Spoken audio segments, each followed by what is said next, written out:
Okay, let's unpack this. Today, we are jumping into a body of work that's really part mystical guide and part practical handbook. We're talking about Aurora Kane's Moon Magic, a handbook of lunar cycles, lore, and mystical energies. That's right. And our mission today, in this deep dive, is really to pull out the core wisdom from this book. We want to understand how this incredible force, the moon, can act as a really predictable guiding power that you can actually use right now for more intentional living and, personal transformation. It's about taking these ancient cycles and sort of applying them as a modern blueprint for self-improvement. Exactly. I really appreciate that the book starts by grounding all the magic in something, well, something you can't deny, the actual physics of the moon's influence on Earth. They don't just jump into spells, they start with the tides. And that's the perfect way to frame it. The source really stresses that this internal rhythm is only effective if we first acknowledge that external physical reality.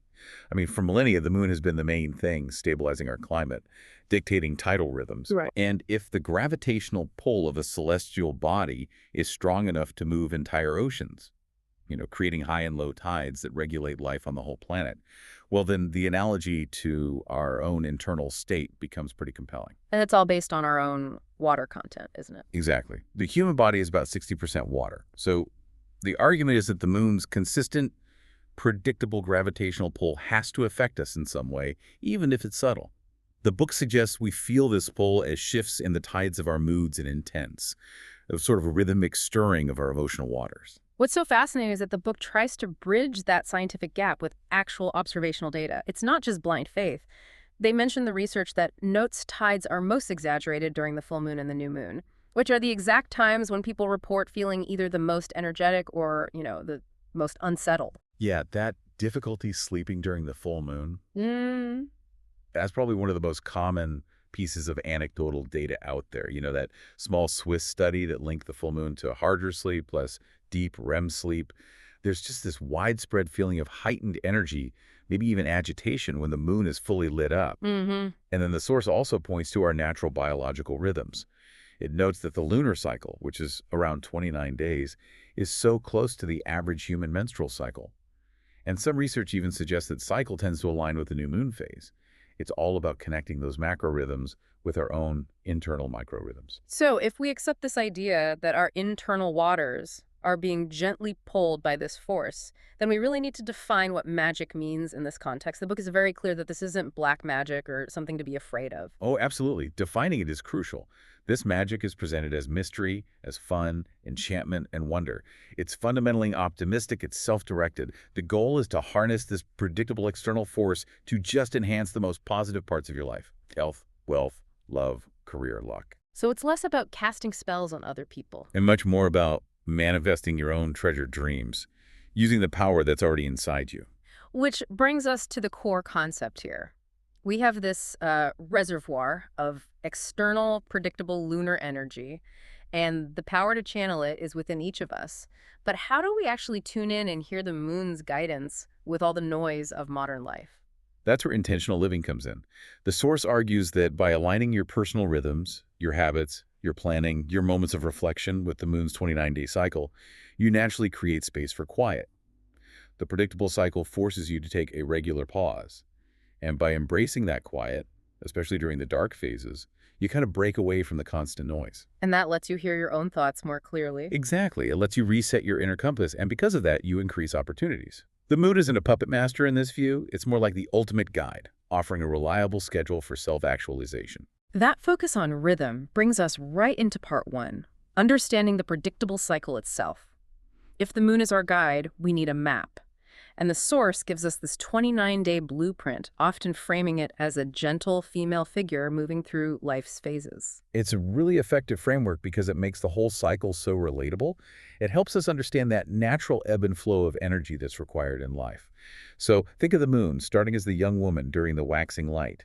The energy is growing, it's full of promise, it's a time of initiation. And then that energy builds and builds until it reaches its peak. Which is the adult woman or the mother at the full moon. This is the zenith, the energy of creation, a nurturing of fruition. The light is full, visibility is at its maximum, and the actions you took earlier finally come to light. And then, of course, what goes up must come down, the winding down phase. And that is the crone during the waning light. This phase signals reflection, winding down, gaining wisdom, and, really importantly, necessary release. Practicing this form of magic means attuning yourself to nature, using these 8 powerful phases to deliberately focus and refine what you want to invite into your life, or what you want to get rid of.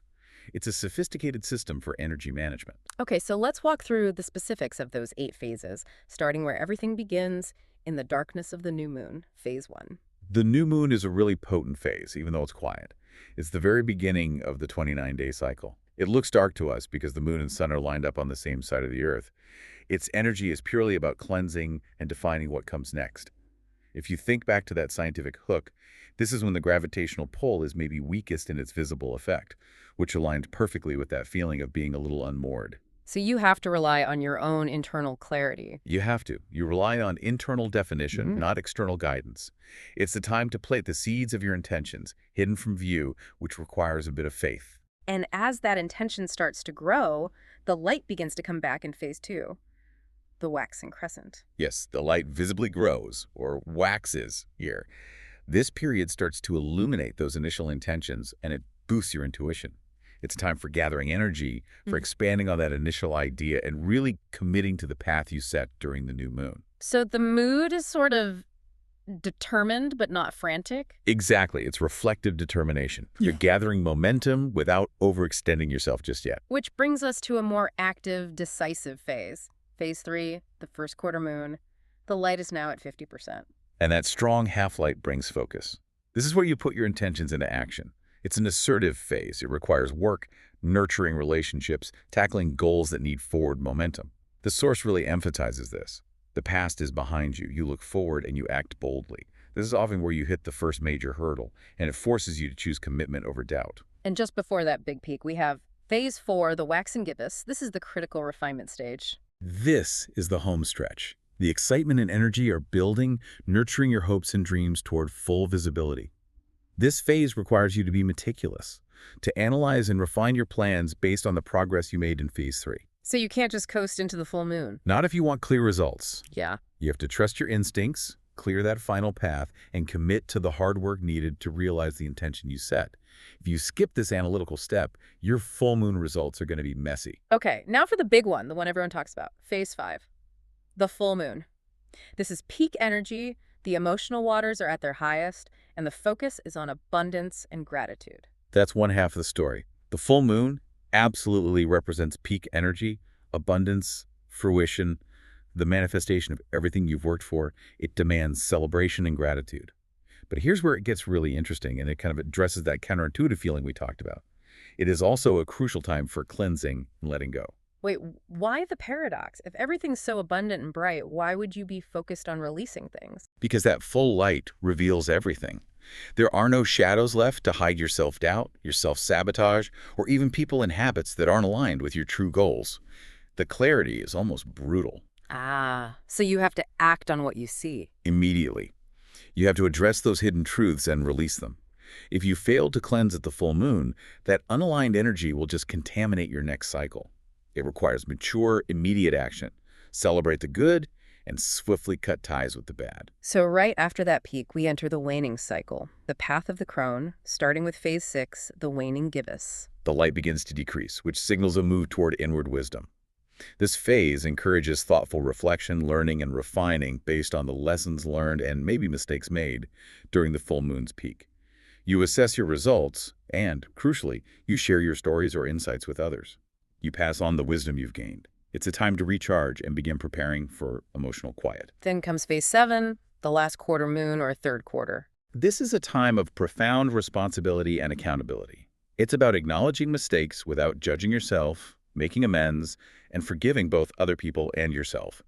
You have to actively release anything that's not a positive force in your life, stop those negative thought patterns, and take some necessary me time for self-care. The energy is still active enough for a decisive mental cleanup before the final dark phase arrives. And finally, phase 8, deep rest, the end of the cycle, the waning crescent or balsamic moon. The moon moves back into shadow, signifying renewal and inward reflection in this thoughtful darkness. Your goal here is preparation. The darkness naturally stimulates your senses other than sight, which boosts intuition. You listen to your heart and embrace that quiet, protective energy to renew yourself, making sure you're not depleted before the next cycle of planting begins. It's a protective and restorative phase. So even if our listeners feel like they know the names of the phases, why does the source stress this predictable rhythm so much? What's the big takeaway beyond just knowing the names? Because the effectiveness of moon magic is entirely dependent on timing and focus. It's not just random wishing. Understanding this cycle is the foundation for intentional living. For example, trying to launch a huge new project, which is an act of initiation, during the waning gibbous, a time of reflection. Well, you're just working against the natural cosmic current. Right, you're swimming upstream. Exactly. By attuning yourself to nature, you know precisely when the supportive cosmic energy is strongest for any given action, whether you want to start a new job, heal a relationship, or let go of a bad habit. It lets you focus what you invite in or get rid of with maximum efficiency. Okay, now that we have the rhythmic map, how does the book suggest we translate that knowledge into actual actionable steps? Let's move to the practical application. Setting intentions and manifesting them. The text offers a really powerful philosophy for this, citing some ancient Sanskrit wisdom. Yeah, the source material grounds the whole idea of intention in deep philosophy, starting with a quote from the Upanishads. "You are what your deepest desire is. As your desire is, so is your intention. As your intention is, so is your will," and so on. This basically establishes that intention setting is fundamentally an inner-focused act. It starts with self-affirming statements like "I am" or "I will." It's about living with purpose, not just making a wish list. That sounds simple enough, but how do we stop a new moon intention, like a new job spell, from just becoming wishful thinking? Does the book offer any mental techniques to bridge that gap between intent and action? That's the critical distinction, you're right. The source stresses that the thought itself creates energy, but that energy has to be supported by practical preparation that's timed to the moon's phase. The new moon just provides the most fertile, quiet ground to plant that seed. If you plant the seed of a new career, the universe might invite opportunity, but you have to be prepared to see it and act on it when the waxing moon arrives. So the mental technique is really about clarity. Radical clarity, knowing exactly what you are looking for before the energy picks up. This focus increases your intuition, so you can spot opportunities you might have missed when your mind was all cluttered. Okay, so once that clear intention is set during the new moon, we need some mental scaffolding to support it through the action phases. This is where affirmations come in. Yes. Affirmations are personal mantras you use to reprogram your subconscious mind and combat that inevitable negative self-talk that sabotages intentions. The source is very specific about how to structure them. They have to be positive, present-focused, and meaningful to you. And critically, affirmations must focus on the positive emotional state that change will bring, not just the task itself. Can you give us that distinction again? The difference between just a statement of work and a truly functional affirmation. Sure. A poor function-based affirmation might be something like, "I will start exercising 3 days a week." It just sounds like a chore, you know? Yeah. Your brain will immediately try to get out of it. A powerful, effective affirmation tied to the positive outcome would be, "I feel confident, more positive, and have boundless energy when I'm active." By embedding these positive messages that are focused on feeling into your subconscious, you aren't forcing an action. You're attracting the positive emotional outcome. Your mind starts to believe the feeling is already real. This is great. Let's turn this into a practical guide for our listeners by linking specific actions and affirmations to the moon's phases. Okay, let's do it. We begin with the highest potential, the new moon. Actions here are all about initiating new things, a new relationship, starting a creative project, even something symbolic like a new haircut. The focus is novelty, cleansing the slate. A great affirmation for this phase would be, "I welcome new opportunities and experiences that nourish my soul." Then we move into the gathering and expansion phase, the waxing crescent and first quarter. This is the time to gather energy and expand on those seeds you planted. Actions would include scheduling that tough interview, submitting the job application, signing up for a new class, or, and this is a big one, asking for what you need: support, time, money, whatever. And if you're working toward a raise, A strong affirmation would be, "I have worked hard for this raise, and I am worthy of the abundant recognition and success it brings." and when we hit that peak energy at the full moon, what's the guidance for action and self-talk then? This is time for intense evaluation, celebration, and swift release. Actions involve accepting congratulations, performing gratitude rituals, and letting go of thoughts or people who aren't aligned with your goals. The source even suggests you celebrate the failures or messy parts because they gave you valuable lessons. So what's a good affirmation for that? A strong one for full moon reflection is, I am successful even when I encounter failure, because every experience grants me wisdom and resilience. It's about recognizing the whole process and letting go of the need for perfection. And finally, guiding us into that quiet period, the waning gibbous through the waning crescent. This phase demands renewal and preparation. The actions are about embracing the darkness, getting still, reviewing, resting, and withdrawing a bit of your social energy. The affirmation here has to be one of self-empowerment and protection. Shielding the energy you've gathered. Exactly. Something like, I am strong, I am powerful, I am protected, and I use this quiet time to thrive in the cycle ahead. This makes sure you enter the dark phase ready to renew, not totally depleted by social demands. This moves us perfectly into part 3, the cultural and mystical lore. It really explains why the moon is seen as such a profound source of power, going back millennia. Historically, the full moon was more than just a calendar point. It was like a magical lantern guiding life. That's absolutely right. The predictability of that light was life-saving. And the most enduring tradition we see is the Native American practice of assigning these symbolic names to the monthly full moons based on what was happening in nature. The source explains that these names aren't just historical trivia, they help us align the energy of that specific month with our modern-day intentions. Okay, let's review a few key ones and their magical instructions for today. We can start the calendar year with the frigid January wolf moon. Historically, this was when people heard wolves howling most often, probably because food was scarce. Today, its magical significance is all about purposeful gratitude for food and water and serving those less fortunate. It's an exercise in humility and appreciation. The suggested spell for this focuses on providence. Moon, shine bright that I may always find food to feed my body, mind, and soul. It sets a really generous tone for the year. And skipping ahead to the transition from winter to spring, we have the Marchworm moon. Yes, as the sap flows and the earth softens, the worms emerge, signaling growth and the start of gardening. This signifies emergence and commitment. The magical focus is on absorbing nature's renewed energy and committing to those goals that might have been postponed during the deep winter rest. It's about momentum. And urgency. Mm. The suggested spell reflects this need for swift action. Fair moon, awaken my heart, lest time be gone too fast. Fair moon, awaken my eyes to conquer my goals at last. I love the name of the summer one, the June strawberry moon. It's delightful, isn't it? This historically marked the wild strawberry harvest in North America. Today, the intention is simple, but so important. Savor life's flavorful moments to the fullest, no matter how big or small they are. It's a challenge to be fully present. And lastly, the September harvest moon, which is famous for giving farmers extra time to work. Its historical significance was providing that bright light for farmers to work late into the night, getting the crops in before the equinox. Today, the magical prompt is to focus on needing more time or absorbing that late-night energy to light your way through complex tasks. The book even suggests performing a moon dance, a joyful physical act of absorption to draw that focused energy into yourself. Beyond the monthly cycle, the source also covers those rare, supercharged events that intensify all this lunar energy, the blue moon and the black moon. These are like celestial bonuses. The blue moon is the second full moon in a single calendar month, which happens about every 2.5 years.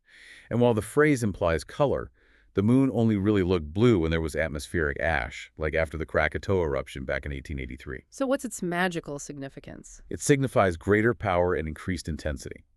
It's a bonus cycle for setting intentions, accelerating your efforts, and heightening your intuition. If you hit your goals during this cycle, the feeling of satisfaction is just profoundly intensified. And its twin sister, the black moon, representing darkness and profound new beginnings. That's the second new moon in a given month.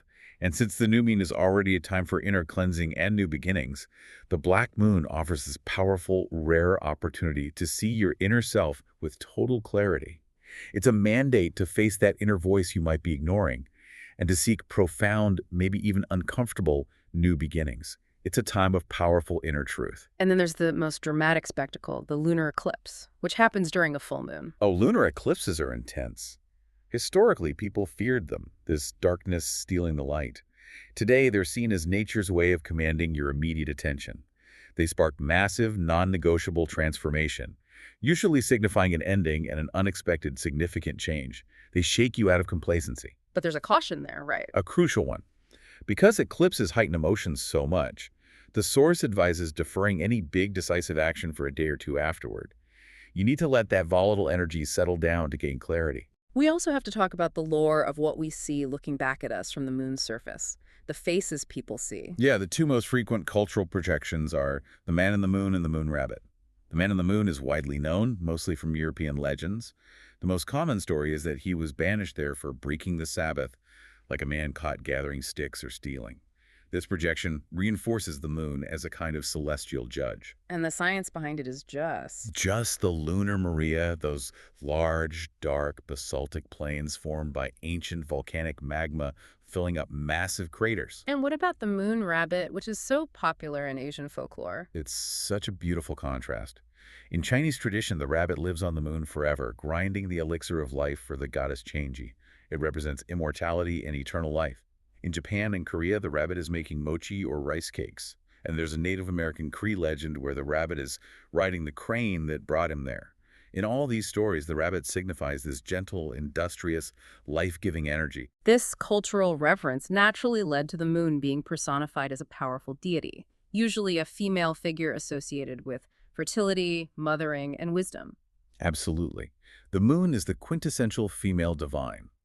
In Greek mythology, you have Selene, who is the personification of the moon itself driving her chariot across the sky. You have Artemis, the hunter, often associated with the full moon's bright, wild energy.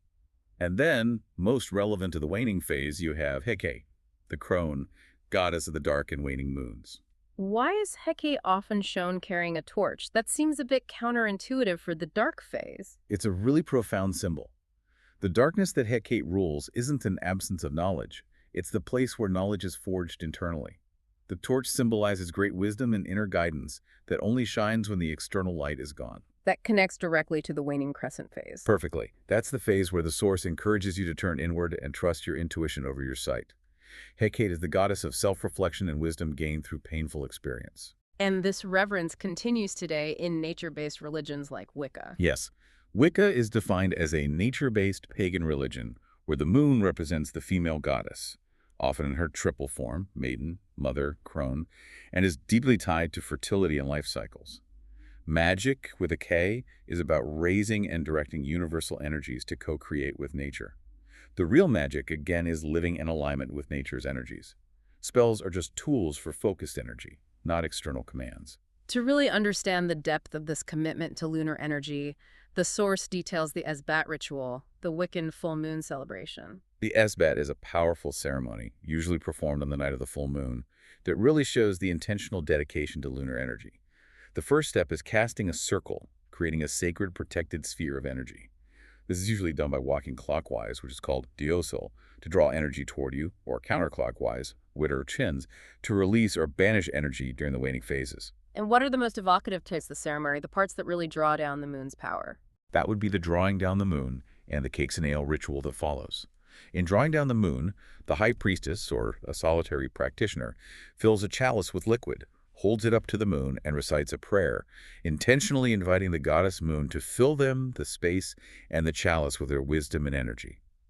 The ritual then culminates with the sharing of the blessed liquid and bread or cookies, the cakes and ale. These are passed clockwise around the circle, reinforcing community and collective energy, with wishes like, "May you never thirst." It's a potent act of absorption and gratitude. Now that we have the rhythm and the cultural context, let's get into part 4, the curated tools. The book suggests that things like crystals, herbs, and oils aren't mandatory, but they can significantly enhance the practice. The core concept here is connecting vibrational energy. Everything, according to the source, has an innate energy. And when you introduce tools like crystals or herbs, which have been absorbing Earth's and celestial energy over time, they increase your personal vibrational frequency. They strengthen your mental focus and your connection to the moon's power. They basically act as anchors for your intention. Let's start with crystals and gemstones. They were created over millennia, absorbing massive amounts of energy. So when you charge them with intention, they hold that focus. Yes, and you match them to the energy of the phase you're in. The moonstone, for instance, is the quintessential lunar crystal, good for all phases. It was once thought to be made from solidified moonbeams. Its main function is to tune you into that lunar ebb and flow, restoring calm and balance. And because it's associated with intuition and gentle energy, It's particularly potent during the new moon for new beginnings and fertility work. Okay, so what if a listener is experiencing mental clutter or needs some profound acceptance during the full moon's bright light? That would be clear quartz. This is the all-purpose master amplifier. It absorbs intentions fully and powerfully, and it's excellent for countering negativity. It's best used during the peak energy of the full moon because it aids in wisdom and acceptance.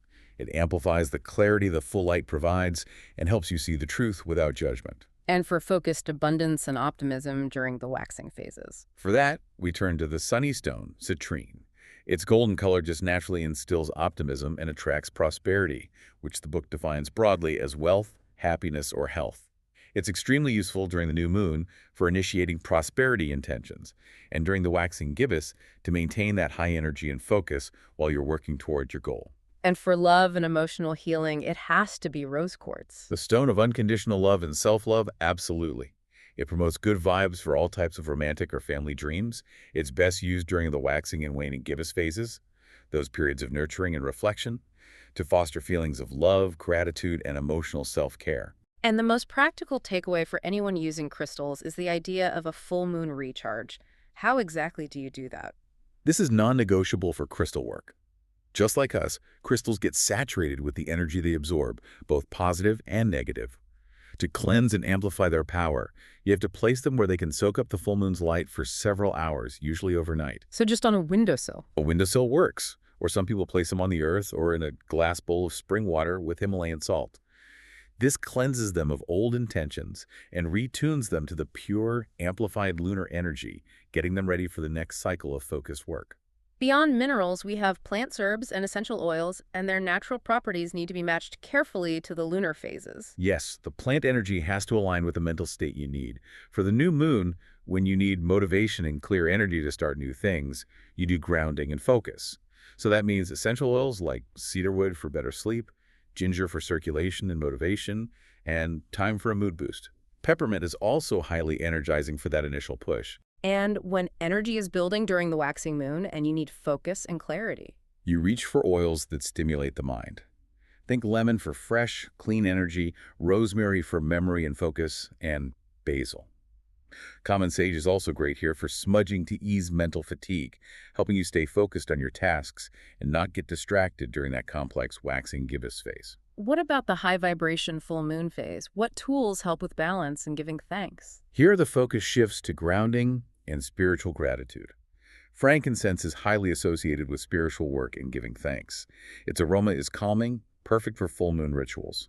Sandalwood is deeply grounding and instills inner peace, which prevents that high full moon energy from turning into agitation. And herbs. Herbs like St. John's wort are suggested to help you let go of negative emotions and dispel distraction during this intense period. And finally, when you're winding down during the waning moon for relaxation and intuition. You want deeply soothing scents to help you rest and recover. Lavender and Roman chamomile are the classic choices for de-stressing, calming nerves, and promoting restorative sleep. Clary sage is often used here too. It's herbaceous and floral and helps open up paths of natural intuition as you prepare for that dark, reflective phase. Finally, let's briefly touch on candle colors. The source notes, they don't have the same innate energy as natural items, but color still provides a focused frequency to amplify intention. Color magic is all about psychological focus. White, silver, or gray aligns with Monday, which is the moon's day, and represents cleansing, peace, and clairvoyance. If your intention is focused on growth, money, or luck, you'd use green, which corresponds to Friday and Venus. For boosting self-esteem, confidence, or creativity, you use yellow or orange, which corresponds to Sunday, the sun's day.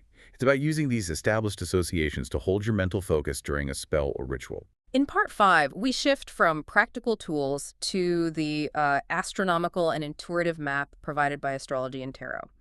It's all about understanding how these external movements influence the personality we project and the emotions we hold inside. Astrology uses the 12 zodiac signs, and the key insight from the source is that when the full moon travels through each sign, it amplifies those associated traits.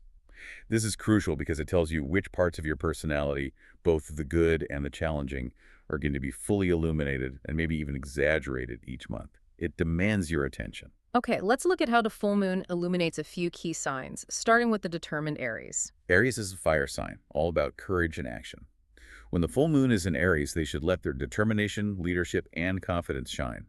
But they have to consciously work to dim their impatience and aggressiveness, which the full energy can really bring out. And the grounded practical earth sign? Taurus. Taurus is the foundation. They should let their reliability, patience, and practicality shine. But the shadow side the full moon reveals often includes stubbornness and possessiveness. It's a crucial time for them to focus on release and flexibility. And for the analytical Virgo, who often turns that analysis inward on themselves. Virgo shines when they are being analytical, insightful, and productive. The full moon demands they consciously dim their critical nature, both toward others and, really importantly, toward themselves, and manage their anxiety.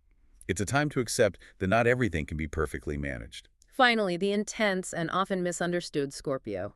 Scorpio is a water sign. They should let their passion, bravery, and resilience shine. The traits they must dim are being overly emotional, prone to jealousy and secrecy. The full moon's light really demands transparency and emotional honesty from them. That's the sun sign, which defines our overall personality. But what about the moon sign? The source says it reflects your inner self and emotions, but how can you even track that, given the moon moves so quickly? That's an excellent question. The moon sign reflects your deep inner self, your thoughts, feelings, fears, your subconscious reactions, the part often unknown even to yourself. And it is hard to track precisely because the moon moves into a new zodiac sign every 2 to 3 days. The effectiveness doesn't come from tracking the exact moment, but from recognizing the cyclical nature of your emotional responses. What does that mean in practice? Well, if you track your overall emotional state for a few months, you might realize that, say, every month when the moon enters Aries, you feel a burst of excitement that's then followed by a rapid drop in interest. Or maybe when it enters Leo, you're prone to overreacting. Recognizing these patterns allows you to anticipate and manage those fleeting emotional cycles. It gives you crucial self-awareness. So that rapid movement just reinforces the idea that our emotional responses are cyclical and manageable, not totally random. Now let's connect this rhythm to tarot, viewing the cards as an intuitive guidance system for the lunar phases. Tarot is seen here not as absolute fortune-telling, but as a tool for heightening your intuition and awareness of your current circumstances. The major arcana cards mirror the phases of a journey, starting with the Fool and ending with the World, just like the moon's monthly cycle of growth and rest. So how do the major arcana line up with the start of the lunar cycle? The new moon, that time of pure potential and the blank slate, aligns perfectly with the Fool. The message here is simple. Trust your instincts, take a risk, and embrace new beginnings. See the world with fresh, unburdened eyes. And the high point of clarity, the full moon. It corresponds to both the sun and the moon cards. This duality is really important. The message is to acknowledge abundance and total clarity, that's the sun, but at the same time to be aware of the unknown, the subconscious shadows that the full light casts. That's the moon. So you see everything, but you have to look closely for what the light might be obscuring. Exactly. And during the quiet, winding down phase of letting go. The waning crescent aligns with the hermit. This signals a deep need to seek inner wisdom, to rest, and to have a contemplative withdrawal. You're encouraged to let go of external distractions and find quiet to prepare for the rebirth of the new moon. The text also links some major arcana cards directly to zodiac personality traits. Yeah, these links just reinforce the intrinsic traits of the signs. For instance, the Emperor is linked to the active, loyal sign of Aries, reflecting a personality that is royal, reliable, and authoritative. Strength is linked to Leo, signifying the immense internal courage needed to overcome obstacles. And death, which is often feared but misinterpreted, is linked to Scorpio.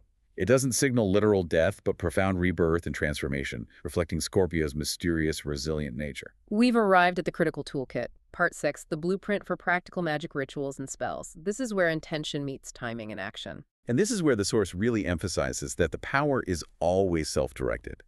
These rituals are ceremonial acts to mark occasions, for healing, contemplation, or joy, and they allow you to express gratitude and request help from the universe.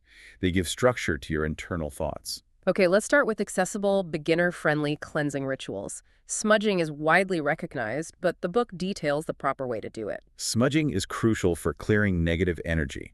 It involves burning a natural substance like white sage for dispelling negativity, lavender for peace, or cedar for purifying. The key is the intentionality and the process. It shouldn't be rushed, take at least 15 minutes, and good ventilation is essential so that negativity flows out and positivity flows in. The source reminds us that if you're constantly smudging a space but not opening a window, you're just trapping that negative energy inside. And for those who prefer not to burn herbs inside, maybe in an office or a dorm room. The source offers a great alternative, a smudging spray. This uses moon water, a dispersing agent like a little vodka, a pinch of Himalayan salt, and sage essential oil. It gives you the same cleansing and clearing effect without the smoke, focusing entirely on the vibrational energy of the ingredients and your intention. Another widely known full moon ritual is making moon water. How do we make sure we charge it properly? Moon water has to be made during the full moon phase, when the energy is highest and most abundant. You place a lidded, clean container of spring or distilled water outside or by a window to catch the moon's beams overnight. The crucial step is infusing it with your intentions before you put it out. You hold the jar and define its purpose, like this water holds the energy of healing and peace. Once it's charged, you can use it for bathing, tea, watering plants, or charging your crystals. And for maximum self-care during the full moon, there is moonbathing. Moonbathing is a soul-cleansing, mind-clearing ritual that leverages that full, bright energy. It can mean literally sitting outside under the moon's light, connecting your feet to the earth and breathing in its energy. Or you can immerse yourself in a tub of warm water with Epsom salts, essential oils like frankincense, and crystals like rose quartz, just visualizing the water absorbing and cleansing all the emotional residue you want to release. Moving to spells, let's focus on the generative energy of the new moon for initiating positive change. Tell us about the money luck spell. The spell starts philosophically, not from a place of greed. The source stresses you should begin with gratitude and a willingness to share your wealth or talents, aligning with the idea that the universe rewards generosity. After setting that intention, you gather pennies, visualize the wealth you desire, and recite the spell. New moon, new truth, new time, increase my wealth from pennies to dimes.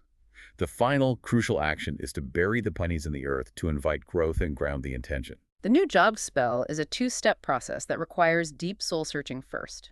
This really addresses that wishful thinking critique. Exactly. Step one is the mandatory work.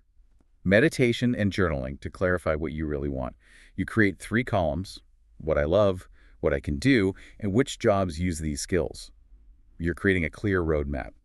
Only once the new goal is crystal clear and aligned with your values does step 2 happen. Reciting the spell under the new moon's light, formally opening yourself to those precise opportunities you've defined. And a simple intention for finding the perfect home. This one focuses the intention during the phase of new beginnings. You visualize the sanctuary you need and say the spell. New moon, new day, new house, I pray. New moon, new day, reveal, I pray, that castle I'll call home. It's about being precise and then taking active steps, like searching online or contacting a realtor during the waxing phase that follows. Now let's look at full moon spells, using that peak energy for release and abundance. A powerful ritual for emotional healing is the healing energy spell. This focuses on releasing deep-seated emotional or physical pain. You create a spell jar with a small lidded jar, a personal item representing the pain like a piece of cloth or a lock of hair moon water, and a written intention of healing. After charging the jar under the full moon, you focus on breathing in warmth and exhaling pain. The idea is to bury the jar in the earth when you feel the pain is fully released, signifying the end of the cycle. And the simplest form of full moon magic. The giving thanks spell. Since the full moon signifies culmination and bounty, the intention is just simple, heartfelt gratitude for the abundance in your life, followed by passing that gratitude on to others. It's a moment of connection and humility. Finally, turning to waning moon spells for necessary release and renewal as the energy subsides, guiding us into the darkness. The ritual for illuminating a path in darkness is perfect for the waning crescent phase. You write out all your uncensored feelings, issues, or worries on a piece of paper, acknowledging them fully. Then, you safely burn the paper in a container, visualizing the smoke carrying all that negativity into the sky. You dispose of the ashes, feeling the lightness of release, purging the bad energy before the next cycle. And for that heavy lift of dealing with grudges or guilt, the forgiveness spell. This is ideally performed during the last quarter moon, the time of accountability. It involves using calming scents like fragrant roses or fresh rosemary, which are known for easing anger and resentment. You hold the herb, breathe in deeply, and visualize the release of negative thoughts with your exhale, opening your heart to self-forgiveness. It's an internal cleanse, and it's necessary before that quiet rest period. So if we look back at this incredible journey through Aurora Kane's work, the blueprint is really clear. It starts with acknowledging the moon's fundamental gravitational pull, moves into structuring our life around the 8 phases, Yeah. and then scales up using tools like charged crystals and essential oils to amplify our intentions, culminating in specific rituals and spells timed perfectly to the lunar energy. What's consistent across all of it, the lore, the tools, the astrology, the rituals, is the foundational message. Moon magic is ultimately about harmonizing your life with the cycles of nature and recognizing that this cosmic energy provides a reliable schedule for self-actualization. The power to manifest your desires is not external, it is within you. The moon just provides the predictable framework and the energy boost you need to direct that internal power effectively. It transforms life from being purely reactive to deeply intentional. Precisely. And the book notes that the simple act of focusing on healing energy for others, or just sending a calming intention out into the world, sends powerful vibrations out like ripples in a pond. Which makes me consider the most underutilized phase. That quiet, restorative, waning crescent moon, that thoughtful darkness right before the new start. If the whole point of moon magic is to increase your personal vibrational energy, that restful phase is crucial not just for your own restoration, but for recharging your unique ability to project positive energy outward. So if you use that quiet, protective energy specifically to reset your ability to be a source of good vibes, it might just fundamentally shift your baseline reality for the better. That raises an important question for you, the listener, right now. What specific small action will you commit to taking during the next waning moon phase, precisely to harness that quiet, protective, and restorative energy, ensuring you are fully charged to project positive, healing energy in the coming month? So what does this all mean?